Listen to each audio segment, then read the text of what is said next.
मी तो काल फोनवर कोणाबरोबर चॅटिंग करत होता. हो ना, करत होतो. हा, कोणाबरोबर करत होता. काय गल्लीतून स्ट्रेट जाऊन, राईट जाऊन, लेफ्ट जाऊन, त्या भिकारीचं घर येतं, मग तिथून राईट घेऊन मग समोर त्याचं घर आहे. ते लंब तिथे आपले गल्लीत ते फ्री राहतात. हो, तीच माझी गर्लफ्रेंड आहे. काय कमाल टॅलेंट आहे त्यापाशी. त्या मुलीला सोडून तिच्या मागे लागला तो. हो, मला आता मुलींपासून भीती वाटते लई.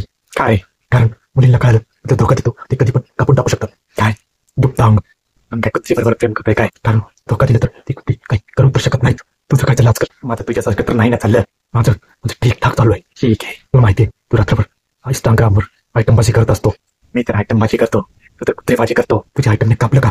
काय तुझे 2 पेरू. म्हणजे कारण जुन्या काळात 2 चिंच तोडल्या की 2 हाताचे बोट कापायचे आणि 2 पेरू तोडल्या की 2. सोबत तसं काही नाही झालं. तुला एक विचारायचं होतं. काय? तुला किती मुलं आहेत. मला एक पण नाही. मला माहिती होतं तुला एक पण मुलगा राहणार नाही, कारण तुझं लग्न कुत्र्याबरोबर झालेलं आहे. तुला किती मुलं आहेत? मला हा हा हा, तर कापूनच टाकलं. काय नो नो. जा, असं सुद्धा काही फायदा नाही. काय ते ते काय ते बाबा, त्याचं कापून टाकलं. बाबा पण लग्न झालं. एक चूक तुम्ही 2 जण बोला. बाबा तर कापून टाकलं. No no. मी बाबा तुझं लग्न त्या कुत्रीबरोबर झालं.